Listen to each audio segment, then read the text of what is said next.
ஏண்டா பாவி, சென்னையோட மாஸ்டர் பிளான்ல லேபர் பேட்டர்ன் எங்கேருந்து வந்தது? தொழிலாளர் பத்தி நீ ஏன் டிஸ்கஸ் பண்ற, நீ ஏன் விவாதிக்கிற? அம்மா 2013 சட்டம் வெறும் மலத்தை அல்றத தடை மட்டும் பண்ணல, உங்களுடைய மறுவாழ்வையும் பேசுது. வாட்ஸ்அப்ல அனுப்புவான், விஜயலட்சுமி நாளையிலிருந்து நீ ஜோனுக்கு வர வேண்டாம். வாட்ஸ்அப்ல தானே அனுப்பிச்சாங்க. அப்போ ஒரு நீ வேலைக்கு வராதன்றத வாட்ஸ்அப்ல அனுப்புறான். ஒரு லெட்டர் கொடுக்கல, ஃபோன் பண்ணி சொல்ல, எஸ்எம்எஸ் மாதிரி அனுப்புறான். அப்போ இது எந்த அளவுக்கு நம்மளுடைய பணி பாதுகாப்பு வந்து எந்த அளவுக்கு ஆபத்துல இருக்கு. ஏங்க 10 வார்டை வந்து 10 ஜோனை வந்து நாங்க வந்து தனியார் பண்ணோமே, அப்பெல்லாம் அமைதியா இருந்தீங்களே, இப்போ வந்து 2 ஜோனை பண்ணதுக்கு வந்து கேள்வி கேட்குறீங்களே. நாங்க அப்போ நாங்க கேட்கல, எங்களோடு நமக்கு நாமேன்னு சொன்ன ஸ்டாலின் கேட்டார். அவர் பிரைம் மார்க்கெட்டிங் ஏஜென்ட், இவர் சீப் மார்க்கெட்டிங் ஏஜென்ட். பாஸ் நீங்க இந்தியாவை வித்துடுங்க, நான் தமிழ்நாடை விற்கிறேன். பாஜக மாடலா இருந்தாலும் சரி, திராவிட மாடலா இருந்தாலும் சரி, அது அதானி அம்பானிக்கு மொரவாசல் செய்யற மாடல். இந்த பிரச்சனையை நாம வெறுமனே கார்பரேஷனு, குமரகுருபரர், மேயர் பிரியா அப்படின்னு பார்க்க கூடாது. இதோட நீங்க ஆணிவர தோண்டிங்கன்னா உலக வங்கி வரைக்கும் போவோம். யாரா பிரைட் ஆஃப் சென்னை? இவங்க தான் பிரைட் ஆஃப் சென்னை. நம்ம தான் சென்னையோட பெருமை. எங்க இருந்தா வந்த காசாகிரண்டு அவன் பிரைட் ஆஃப் சென்னையா? அப்ப இந்த பிரைட் ஆஃப் சென்னைக்கு யார் போறாருன்னா நம்ம உதயநிதி போறாரு. உங்களுடன் ஸ்டாலின், உங்களுடன் ஸ்டாலின் இருக்கிறார். நானும் தேடுகிறேன் 7 நாளா அந்த உங்கள் யாருடா யாருடான்னு. மேயர் பிரியா சொல்றாங்க, இவங்களா கூட உட்காந்து எங்க சிஎம்ஓ டெபுட்டி சிஎம்ஓ சோர் துண்ணாரு, டீ குச்சாரு. சோற தானே துண்ணாரு, டீயை தானே குச்சாரு, வேற எத்தையும் குடிக்கலையே, வேற எத்தையும் துண்ணலையே. வீட்டுக்கு வருவாங்க, உரிமை தொகை வந்துடுச்சா, பஸ்ல ஃப்ரீயா போறீங்களா? போறீங்க, ஓடிபி வரும் சொல்லுங்க. ஏண்டா பிஜேபினா கூட பரவாயில்ல, மிஸ்கால்ல உறுப்பினர் தான், நீ இப்படி பொய் சொல்லி சேர்க்கிறியடா. வெறும் 1500 கோடி 2000 கோடியில முடிய வேண்டிய ஒரு மேட்டரை நீ 2720 கோடிக்கு தள்ளு போறனா, அவன் அந்த ராம்கி நிறுவனத்துக்கு ஒரு 300 கோடி. தோ இங்க ஓட்டேர்ல வீடு வச்சுனுக்கிறாரே ஒருத்தர், அவருக்கு ஒரு 100-150 கோடி, இவருக்கு ஒரு சில்லற கோடி. அப்படி இப்படி ஊழலை பார்ட் பை பார்ட்டா பிரிச்சு பண்றதுக்கு தான் இந்த தனியார் மயம். எந்த போலீஸ்காரவங்க மேல கைய வச்சானா, ஒரு ஆம்பளை போலீஸ்காரவங்க மேல கைய வச்சானா திருப்பி அடிங்க. அடிச்சு எழுத்துனா அவன் என்ன பதில் நம்மளுக்கு தரானோ அதே பதில நம்ம அவனுக்கு திருப்பி தருவோம். போராடுற வரைக்கும் தான் அம்பேத்கர் வழி. நீ அங்க போராட்டத்தை டிஸ்டர்ப் பண்ணிட்டா வேற வழி. சேரிவாழ் ஜனங்களே, நானும் இதே புளியந்தோப்பு சேரியில தான் வசிக்கிறேன். அதாவது இந்த போராட்டம் வந்து ஏதோ எல்டியூசின்ற சங்கம், ஏஐசிசிடியூன்ற சங்கம், ஜோன் 5 ஜோன் 6 ஜனங்களோட போராட்டம் கிடையாது. நீங்கள்லாம் வந்து NULM ஸ்டாஃப். NULMனா நேஷ்னல் அர்பன் லைவ்லிவுட் மிஷன். அதன்படி நீங்கள் நிறைய தகவல் எடுக்கிறீங்க எங்ககிட்டேருந்து. வந்து காலரா இருக்குதா, மாற்றுத்திறனாளி இருக்கிறாங்களா, டிபிக்குதா, அதுக்குதா இதுக்குதா, எத்தனை தகவல் எடுக்கிறீங்க. நீங்கள் வெறும் குப்பை மட்டும் அல்ல, நீங்கள் வெறும் தூய்மை பணி மட்டும் அல்ல, இந்த மாதிரி தகவல்லாம் எடுத்துருந்தீங்க. இந்த தகவல்லாம் முன்னாடி நீங்கள் யாராண்ட போய் குத்திங்கன்னா, மாநகராட்சி ஆண்ட போய் குத்திங்க. இன்னைக்கு ராம்கின்னு ஒரு நிறுவனம் வருது, அந்த நிறுவனம் இனி இந்த தகவல்லாம் எடுக்கும். அப்போ இந்த தகவலை எடுத்து அவன் என்ன பண்ண போகிறான்? மாநகராட்சி கிட்ட இருந்த வரைக்கும் என்னுடைய மருத்துவம் பற்றின தகவல் வந்து அரசமைப்பு சட்டப்படி அது என்னோட பர்சனல் பிரைவேசி, என்னோட தனிப்பட்ட விஷயங்கள். இப்போ இதை தனியாருக்கு கொடுப்பீங்க, அவன் என்ன பண்ணுவான் இதெல்லாம் வச்சுட்டு? அப்போ நீங்கள் இதுக்கு முன்னாடி கான்ட்ராக்டாக இருந்திருந்தா கூட நீங்கள் உங்கள் தகவல்லாம் யார்கிட்ட குத்திங்க? கார்பரேஷன் ஆண்ட குத்திங்க. ஆனால் இனி தனியார் அவனும் கார்பரேஷன்கிட்ட கொடுக்க போகிறான்னு சொல்கிறான். ஆனால் எடுக்க போகிறது யார்? தனியார்.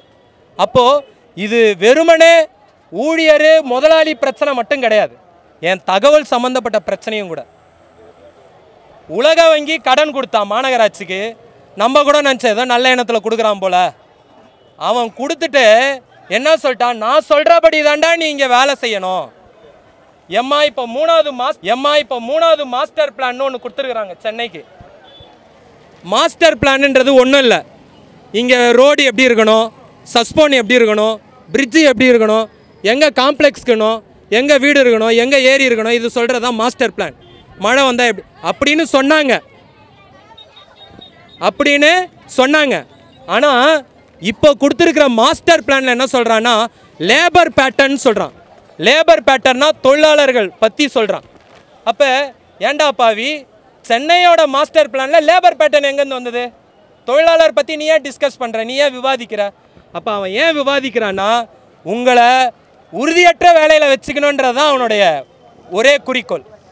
ஏன் பணி நிரந்தரம் இல்லாமல் இருக்கணும்? இப்போது உங்களுக்குள்ள 2013 மேனுவல் ஸ்கேவெஞ்சிங் ப்ரொஹிபிஷன் ஆக்ட் வந்தது. கையால் மலமல்லும் தடை சட்டம் வந்தது. அதை யார் கரெக்டாக கேட்பா சொல்லுங்கள்? யாருன்னா ஒருத்தர் பர்மனெண்ட் ஸ்டாப்பு தான் கேட்பான். ஆமாவா இல்லையா? பர்மனெண்ட் ஸ்டாப்பு தான் கரெக்டாக கேள்வி கேட்பான். ஏன் பர்மனெண்ட் ஸ்டாப்பு கேள்வி கேட்டான்னா அவருக்கு பயம் கிடையாது. ஏன் பயம் கிடையாது?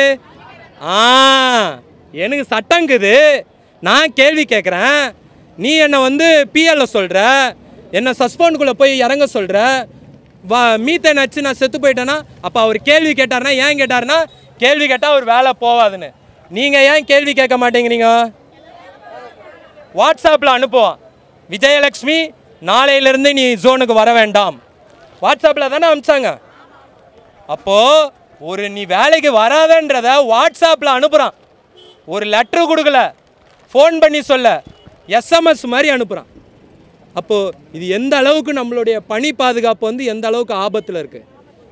இதில் முக்கியமான விஷயம், நேற்று மேயர் கேட்குறாங்க, ஏங்க 10 வார்டை 10 ஜோனை நாங்கள் தனியார் பண்ணோமே, அப்போல்லாம் அமைதியாக இருந்தீங்களே, இப்போ 2 ஜோனை பண்ணதுக்கு கேள்வி கேட்குறீங்களே. நாங்கள் அப்போ நாங்கள் கேட்கல, எங்களோடு நமக்கு நாமேன்னு சொன்ன ஸ்டாலின் கேட்டார், இன்னத்துக்கு 10 ஜோனை நீ தனியார் கேட்டாரா இல்லையா? கேட்டாரா? இன்னைக்கு என்ன சொல்கிறாருன்னா அவுட் சோர்சிங், எல்லாம் அவுட் சோர்சிங்.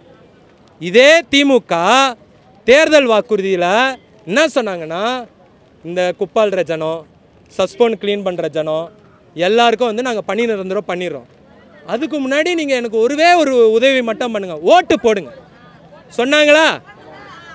செஞ்சோமா? சொன்ன நான் செஞ்சேன். நீ சொன்னதை செஞ்சியா? செய்யலை. நீ என்ன பண்ண? சொன்னதுக்கு மாறா நீ எவனா கூட போய் போட்டு வந்த பற்றியா ஒப்பந்தம், அதுபடி நீ இன்னைக்கு செயல்பட்டு வந்திருக்க. நம்மளுக்கு ஒருத்தர் மோடின்னு ஒருத்தர் இருக்கிறாரு, அவர் பிரைம் மினிஸ்டரில் பிரைம் மார்க்கெட்டிங் ஏஜென்ட், இந்தியாவை கூறு போட்டு விற்கிற பிரைம் மார்க்கெட்டிங் ஏஜென்ட். பிஎம்ஐ நம்ம தப்பாக புரிஞ்சுக்கணும். அப்போது சரி நம்மளுக்கு ஒரு சீஃப் மினிஸ்டர் இருக்கிறாருன்னு நினச்சேன், அவர் சீஃப் மார்க்கெட்டிங் ஏஜென்ட், அவர் பிரைம் மார்க்கெட்டிங் ஏஜென்ட்டு, இவர் சீஃப் மார்க்கெட்டிங் ஏஜென்ட்டு. பாஸ் நீங்கள் இந்தியாவை வித்துடுங்க, நான் தமிழ்நாடை விற்கிறேன். இதுதான் இவங்களுக்குள்ள இருக்கிற ஒப்பந்தம். அப்போது பாஜக மாடலாக இருந்தாலும் சரி, திராவிட மாடலாக இருந்தாலும் சரி, அது அதானி அம்பானிக்கு மொரவாசல் செய்கிற மாடல். நம்ம சென்னைக்கு மொரவாசல் செய்கிறோம், இவர் அதானிக்கோ அம்பானிக்கோ மொரவாசல் செஞ்சுன்னுக்கிறார். அப்போது இந்த தனியார் மயன்றது இப்போ இங்கே போயிட்டுருக்காங்களா, நிறைய ஜனங்களுக்கு என்ன பிரச்சனைனா, எம்பா தனியார்கிட்ட கொடுத்தாங்க பீச்சை, நான் பல பலன்னு ஆச்சு பார்த்தியான்னாங்க. டேய் இன்னைக்கு பல பலன் இருக்கும், நாளைக்கு நீ பைக் எடுத்துன்னு விடுவ, 100 ரூபா கொடுன்னு பில்லை போட்டு நிற்பான். கக்கூசு போவ 10 ரூபா கொடுன்னு நிற்பான். தோ இதே கத்திப்பாறை அர்பன் ஸ்கொயர்னு இருக்குது, ஒருத்தன் போய் வண்டி விட முடியுமா? ஒருத்தன் போய் பீப்பேல முடியுமா? ஜிபே பண்ணுன்றான், காசு கூட வாங்க மாட்டேங்கிறான், கேஷ் பேமெண்ட் வாங்க மாட்டேங்கிறாங்க. காசை கொடுத்தா என்ன சொல்கிறான், சார் ஸ்கேன் பண்ணி கட்டுன்றான். ஏன் ஸ்கேன் பண்ணி கட்ட சொல்கிறான்? என் பேங்க் டீட்டெயிலாம் உனக்கு போகணும். அப்போ இவ்வளோ மேட்ரு இருக்குது. ஏண்டா I promise to pay the bearer sum of ருபீஸ்னு கவர்னர் எனக்கு கையெழுத்து போட்டு கொடுத்துருக்கிறாரு. இந்தியாவுக்குள்ளே நீங்கள் யாருக்கிட்ட வேணாலும் இந்த தாளை போய் நீட்டுங்க, இந்த தாளில் நீட்டுற மதிப்புக்கு உங்களுக்கு சேவை தருவாங்கன்னாரு. ஆனால் இந்த அர்பன் ஸ்கொயரில் இருக்கிறவன், இந்த மெட்ரோவில் இருக்கிறவன், நான் பணம் கொடுத்தா மதிக்க மாட்டேங்கிறாங்க, ஸ்கேன் பண்ணுன்றான். அப்போது இன்றைக்கி நிலைமை எப்படி இருக்குது பார்த்துக்காங்க. அதுக்காக சொல்கிறேன், இது உங்களுக்கு சம்மந்தம் இல்லாதது போல் தோணும், ஆனால் சம்மந்தம் இருக்குது.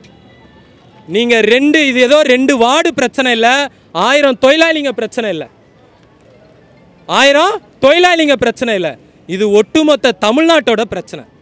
உலகம் முழுக்க மாறிட்டு வர பொருளாதாரத்தோடைய பிரதிபலிப்பு தான் இது. உங்கள் வீட்டில் உங்கள் வீட்டுக்காரர் வந்து அடிக்கிறாருன்னா அங்கே ஈரானில் நடக்கிற போருக்கு கூட சம்மந்தங்குது. அங்கே எண்ணெய் விலை ஏறி போயிடுது, பெட்ரோல் விலை ஏறி போயிடுது. அது ஆனால் இங்கே சம்பளம் ஏறுதா? ஏறலை. அப்போ அந்த பிரச்சனை எல்லாம் கோவத்தெல்லாம் நம்ம யாருக்கிட்டோம்? நம்மக்கிட்ட இருக்கிற ஒரு அடிமை மேலே காட்டுறோம். அது தப்பு தான், நான் ஆதரிக்கல. ஸோ இந்த பிரச்சனையை நாம் வெறுமனே கார்ப்பரேஷனு, குமரகுருபரர், மேயர் பிரியா அப்படின்னு பார்க்கக்கூடாது. இதோட நீங்கள் ஆணி வேற தோண்டிங்கன்னா உலக வங்கி வரைக்கும் போவோம். இப்போ வந்திருக்கிற மாஸ்டர் பிளானு அதை தான் சொல்லுது. நம்மளை வந்து ஏரி ஓரமாக இருக்கிறேன்னு எல்லாரையும் ஈத்துன்னு போயிட்டு கண்ணகி நகர்லேயும் செம்மஞ்சேரிலையும் கொண்டு போய் கடாசுனாங்களா? அங்கே மழை தண்ணி வராதே ஆக்குது, வருது இல்லை? இங்கே எத்தனை பேர் அங்கே இருப்பீங்க? வருதா இல்லையா? ஆனால் அதே ஏரி ஓரமாக, அதே கூவம் ஓரமாக காசா கிராண்டு, ஜி ஸ்கொயரு அப்பார்ட்மெண்ட் கட்டியிருக்கான். இந்தா வருது ஞாயிற்றுக்கிழமை ப்ரைட் ஆஃப் சென்னைன்னு ஓடுறான். காசா கிராண்டேவும் ஜி ஸ்கொயரும். யாரா ப்ரைட் ஆஃப் சென்னை? இவங்க தான் ப்ரைட் ஆஃப் சென்னை. நம்ம தான் சென்னையோட பெருமை. எங்கேருந்தோ வந்த காசா கிராண்டு அவன் ப்ரைட் ஆஃப் சென்னையா? அப்போ இந்த ப்ரைட் ஆஃப் சென்னைக்கு யார் போகிறாருன்னா நம்ம உதயநிதி போகிறாரு. மேயர் பிரியா சொல்கிறாங்க, இவங்களா கூட உட்காந்து எங்கள் சிஎம்மோ டெபுட்டி சிஎம்மோ சோறு துண்ணாரு, டீ குச்சாரு. சோறை தானே துண்ணாரு, டீயை தானே குச்சாரு, வேற எத்தையும் குடிக்கலையே, வேற எத்தையும் துண்ணலையே. சோறு தானே குத்திங்க, டீ தானே குச்சாரு, வேற எதனா குத்திட்டீங்களா? அப்போ இதுக்கு என்ன பெருமை? 57ல் கண்டுக்கவே இல்லை. இங்கே இருக்கிற மொழியாரும் வன்னியரோ நாயுடோ ரெட்டியோ கண்டுக்கலை. இதே பறையரோ அருந்ததியரோ பல்லரம் தான் ஓட்டு போட்டு உனக்கு 15 சீட்டு குத்தான் சென்னையில். அதுக்கப்புறம் தான் சென்னையில் உனக்கு வந்து அட்ரஸே கிடச்சிது. அட்ரஸ் இல்லாத சுற்றி இந்த பசங்க, அட்ரஸ் இல்லாத சுற்றி இருந்தவங்களுக்கு 57ல் சீட்டு குத்து அங்கீகாரம் பண்ணோம். நம்ம தானே பண்ணோம். அண்ணாதுரை பேச்சை கேட்டு நம்ம தானே ஓட்டு போட்டோம். அவர் ஜாதிக்காரன் ஓட்டு போட்டானா? கருணாநிதி அவரோட ஜாதிக்காரங்க ஓட்டு போட்டாங்களா? இல்லை இருந்த ரெட்டிமாரு, நாயுடுகாரன், தேவமாரு, பிள்ளைமாரு அவன் ஓட்டு போட்டானா? கிடையாது, நம்ம தான் போட்டோம். ஏன்? நம்ம ஒரு பேய் பிசாசி வந்தால் கூட ஆதரிப்போம். ஏன்னா புதுசாக வரான், நம்மளை ஆதரிப்பான் போலன்னு நினைப்போம். இது நம்மளோட நிலைமை. அதனால தான் இன்றைக்கி வர விஜயை கூட நம்ம ஆதரிக்கிறோம். ஏதோ நல்லது செய்வார் போலன்னு நினச்சி. ஆனால் செஞ்சாங்களா? இல்லை. 2021ல் 1.5 பக்கத்துக்கு லெட்டர் எழுதினார். எழுதி என்ன கேட்டார்? இது நியாயமா, அடுக்குமா, சட்டம் இருக்குது, அரசமைப்பு இருக்குது, கோர்ட்டு இருக்குது, நிதி இருக்குது, நிர்வாகம் இருக்குது, எல்லாம் வந்த பிறகு கண்ட்ரோல் ஆல்ட் டெலிட் மறந்துடுறாரு. பாவம், அவரை குறை சொல்ல முடியாது, மறதி போல. அப்பப்போ ஞாபகப்படுத்தணும். தம்பி ஏந்திருப்பா, நீ சொன்னதை மறந்துட்ட, நீ என்ன சொன்னு மறந்துட்ட, நான் உனக்கு நினைவுபடுத்துறேன் தான் இந்த போராட்டம். ஆமாம், நினைவே வராது. ஆமாம், உங்களுடன் ஸ்டாலின் இருக்கிறார். நானும் தேடுனுக்கிறேன் 7 நாளா அந்த உங்கள் யாருடான்னு. வருவாங்க, வீட்டுக்கு வருவாங்க. உரிமை தொகை வந்துச்சா? பஸ்ஸில் ஃப்ரீயாக போகிறீங்களா? போகிறீங்க. ஓடிபி வரும், சொல்லுங்க. ஏண்டா பிஜேபினா கூட பரவாயில்ல, மிஸ்காலில் உறுப்பினர் சேர்த்தான், நீ இப்படி பொய் சொல்லி சேர்க்கிறியாடா? உங்களுடன் ஸ்டாலின் நம்மளோட இருக்கிறாரா? ஏம்மா இவங்களாண்ட பேசுகிற, நானும் திமுக தான் ஓட்டு போட்டேன். பேச்சை கேட்குறேன், நீங்களும் திமுக தானே ஓட்டு போட்டீங்க. சிந்தாமல் செதறாமல் போட்டோம். எடப்பாடிக்கா போட்டோம்? நம்பலை, ஆனால் போட்டோம். வந்து என்ன செஞ்சுருக்கிறாரு? இந்த மேயர் இருக்கிறாங்க, எஸ்சி தொகுதி மேயர் தான் அவங்க. எதுக்கு எஸ்சியை மேயர் ஆக்குனாங்க? நீ எஸ்சிங்க கஷ்டத்தை புரிஞ்சுப்பேன்னு. ஆனால் மேயர் ஆகிட்டு அவங்க என்ன பண்ணுறாங்க? ஒரு அமைச்சருக்கு ஊதுகுழலாக இருக்கிறாங்க. இப்போ அந்த 272 கோடிக்கு வரேன். ஒரு வருஷத்துக்கு 272 கோடி. அப்போ 10 வருஷத்துக்கு 2720 கோடி. இந்த 2720 கோடியை உண்மையிலேயே ஒரு செலவு குறைப்பா, சிக்கனமா? கிடையாது. நீங்கள் உங்களை பர்மனெண்ட் பண்ணி உங்களை இஎஸ்ஐ பிஎஃப் எல்லாம் பெனிஃபிட்டும் கொடுத்து உங்களை வேலைக்கு வச்சா கூட அவ்வளோ செலவாகாது. ஆகுமா? ஆகவே ஆகாது. அப்போ அதையும் மீறி 2700 கோடி ஏன் செலவு பண்ணுறாருன்னா, இதெல்லாம் கணக்கில் வராத ஊழல். முன்னெல்லாம் ஊழல் எப்படி பண்ணாங்க? ரோடு 100 ரூபாய்க்கு போடுவாங்க, 110 ரூபாய்க்கு போட்டோன்னு பொய் கணக்கு எழுதுவாங்க. 10 ரூபாய் ஊழல் நம்ம கண்டுபிடிச்சி கேள்வி கேட்டோமா? இப்போ என்ன பண்ணுறாங்கன்னா 100 ரூபாய் ரோட 200 ரூபாய்க்கு போட்டோன்னே பில்லே கொடுக்குறான். ஒரு வெறும் 1500 கோடி 2000 கோடியில் முடிய வேண்டிய ஒரு மேட்ரை நீ 2720 கோடிக்கு தள்ளு போகிறேன்னா அவன் அந்த ராம்கி நிறுவனத்துக்கு ஒரு 300 கோடி, தோ இங்கே ஓட்டேரியில் வீடு வச்சுன்னுக்கிறாரே ஒருத்தர், அவருக்கு ஒரு 100-150 கோடி, இவருக்கு ஒரு சில்லற கோடி. அப்படி இப்படி ஊழலை பார்ட் பை பார்ட்டாக பிரித்து பண்ணுறதுக்கு தான் இந்த தனியார் மயம். இதை பார்க்குற ஜனங்க கூட என்ன நினச்சினுக்கிறாங்கன்னா, நேற்று நான் பீச்சுக்கு போகும்போது சொன்னாங்க, இவங்க ஒழுங்காக வந்து சுத்தம் பண்ண மாட்டாங்களே கவர்மெண்ட் ஸ்டாஃப் ஆகிட்டா. அப்படி கிடையாது. கவர்மெண்ட் ஸ்டாப்பு தான் ட்ரெயின், கவர்மெண்ட் ஸ்டாப்பு தான் பஸ்ஸு. என்னைக்குன்னா உனக்கு சேவை கம்மியாக கிடச்சிருக்குதா? இதே மெட்ரோ டிபார்ட்மெண்ட் கவர்மெண்ட் ஸ்டாப்பு எத்தனை மழையில் தண்ணியை சுத்தம் பண்ணியிருப்பான், எத்தனை பேர் வந்து அடிபட்டு செத்து போயிருப்பான். கொரோனாவில் எத்தனை வேலை செஞ்சோம். இதே நான் மார்ச்சுவரியில் வேலை செஞ்சோமே, டெல்டா வைரஸ் வந்தபோது மார்ச்சுவரியில் உயிரை குத்து வேலை. நீலாம் மாஸ்க்கு போட்டுன்னு போன வார்டுக்குள்ளே, நான் மாஸ்கே போடாத போனோமா இல்லையா? இப்போ உயிரை பணைய வச்சு வேலை செஞ்சு முன்கள கொரோனா காலகட்டத்தில் 20,000 ரூபா தரேன்னு சொன்னார். தந்தாரா? தரல. அந்த 20,000 ரூபா யார் அப்பா விட்டு துட்டு? நீ கேட்குறலாம் அங்கே பார்த்து அப்பா விட்டு துட்டான்னு. இப்போ 20,000 ரூபா தரேன்னு சொன்ன தரல. இப்படி ஃப்ரீன்னு சொன்னார், தெரியும், ஞாபகம் இருக்குது. எதுவுமே தரல. இப்படி எதுவுமே தராமல் இப்படி ஓட்டாண்டியாக உட்கார வச்சுருக்காங்க. எம்மா 2013 சட்டம் வெறும் மலத்தை அல்றதை தடை மட்டும் பண்ணலை, உங்களுடைய மறுவாழ்வையும் பேசுதா அந்த சட்டம்? இப்போ மறுவாழ்வுன்றது எப்படி வரும்? நான் பிஎல்னா, இப்போ எங்கள் சித்தப்பா பிஎல்னாரு, பெரியப்பா பிஎல்னாரு, இப்போ நான் பிஎல்றேனா? ஏன் அல்லலைன்னா அவர் கவர்மெண்ட் ஸ்டாஃப். அவர் என்ன பண்ணார், என்கிட்ட வந்து மாதம் 5,000 ரூபா வருது, நீ ஒரு 2,000 ரூபா உன் படிப்பு செலவு, ஒரு 3,000 ரூபா ஒரு நாகரிகமான வீடு, நீ ஒரு ஜிம்முக்கு போ 500 ரூபா, உன் குழந்தைக்கு ஒரு நல்ல கல்யாணம், எல்லாம் இதெல்லாம் பண்ணி வச்சாரா இல்லையா? இப்போ நீங்கள் 16,000 ரூபாய்க்கு ஒரு தனியார் வேலைக்கு போனீங்கன்னா உங்கள் பிள்ளைங்களை அப்படி படிக்க வைக்க முடியுமா? உங்கள் பிள்ளைங்களை அப்படி வாழ வைக்க முடியுமா? அப்போது நம்மளோட தரித்திர நிலையை தொடரணுன்றதை இந்த கவர்மெண்ட்டோட ஆசை. இப்போது இன்னைக்கு நம்ம பையன் பிகாம் படிச்சுட்டு வந்தான். நான் இன்னைக்கு பார்த்தேன், உபேசர் சுமித்தில் ஒரு எம்காம் பச்ச பையன் குப்பல் நிற்கிறான். கேட்டால் 16,000 சம்பளம்னா, வெளில போனால் 16,000 கிடைக்காது, 8 மணி நேரம். இதே நீங்கள் கவர்மெண்ட் ஸ்டாஃபாக இருந்திருந்தீங்கன்னா அவனை இன்னும் கூட நல்லா படிக்க வச்சு எதனா ஒரு வேலைக்கு அனுப்பிச்சிருப்போமா? நம்ம இப்போயே என்ன கேட்குறேன்னா, நீ எனக்கு எக்ஸ்ட்ரா காசுலாம் செலவு பண்ணவே வேண்டாம், அந்த தனியாருக்கு கொடுக்குறேன்னு சொல்கிறேல்ல அதை எங்களுக்கு கொடு. தனியாருக்கு கொடுக்குறேன்னு சொன்ன காசை, ஏதோ ராம்கின்னு ஒருத்தனுக்கு கொடுக்குறேன்னு சொன்ன காசை எனக்கு கொடு. எனக்கு கொடுத்தா உனக்கு புண்ணியம். உங்கள் அப்பா 98 வயசு வரைக்கும் உயிர் வாழ்ந்தார், அந்த மாதிரி நீயும் உயிர் வாழணும். உனக்கும் மெரினால சமாதி வேணும்னா எனக்கு நீ கொடு. ஏன்னா அன்னைக்கு மெரினால சமாதி கட்டு போராடினது உதயநிதியோ இன்ப நிதியோ கிடையாது, இந்த சேரி ஜனம் தான் வந்து போராடிச்சு. வேண்டும் வேண்டும் மெரினா வேண்டும்னு நம்ம தான் போராடணும், யாரும் வந்து போராடல. அந்த ஹைகோர்ட்டே பயந்ததுன்னா யாரை பார்த்து பயந்துன்னா, சென்னையில் இந்த சேரி ஜனத்தை பார்த்து தான் பயந்தது. எம்மா எம்ஜிஆர் பீரியட்ல இதே மாதிரி தான் நடந்தது. பிஏ திறந்து விட்டாங்க அன்னைக்கு போராடினவங்க, அதே மாதிரி ரோட்டில் பிஏ திறந்து விட எங்களுக்கு தெரியும்.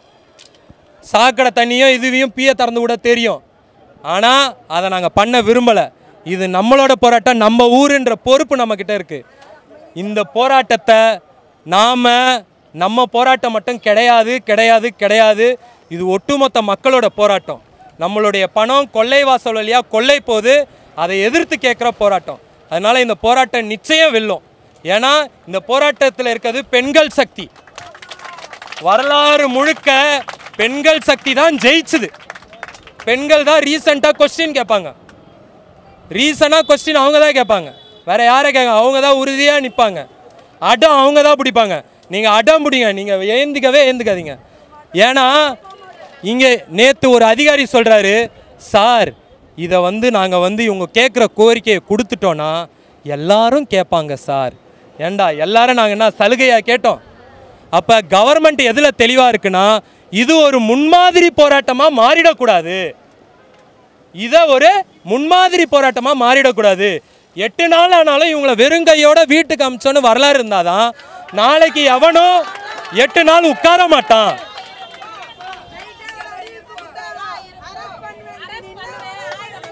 ஆமா 8 நாள் போராடி இவங்கள வெறுங்கையோட அனுப்பிச்சாதான் இவங்க அடுத்து வரவன் 8 நாள் அன்னைக்கு போராடினாங்க வெறுங்கையோட போயிட்டாங்க, நாம போராடி என்னப்பா ஆக போகுதுன்னு சொல்லுவாங்கன்னு அப்படி இந்த கவர்மெண்ட் நினைக்குது. நாம ஒரு முன்மாதிரியை உருவாக்க வேண்டும். இந்த போராட்டம் வெல்ல வேண்டும். நான் உங்களுக்கு ஒரு உறுதி சொல்றேன், எந்த போலீஸ்காரவங்க மேல கையை வச்சானா, ஒரு ஆம்பளை போலீஸ்காரவங்க மேல கையை வச்சானா திருப்பி அடிங்க. இதைதான் நம்ம அன்னைக்கும் பேசுனது. இதைதான் அன்னைக்கு நம்ம பேசணுமா இல்லையா? நான் இங்கதான் போராடுவேன். அடிச்சு எழுத்துனா அவன் என்ன பதில் நம்மளுக்கு தரானோ அதே பதில நம்ம அவனுக்கு திருப்பி தருவோம். போராடுற வரைக்கும் தான் அம்பேத்கர் வழி. நீ அங்க போராட்டத்தை டிஸ்டர்ப் பண்ணிட்டா வேற வழி. அதனால இந்த போராட்டம் வெல்லும் வெல்லும் வெல்லும் என்று கூறி ஜெய் பீம் என்று கூறி விடைபெறுகிறேன். நன்றி, வணக்கம்.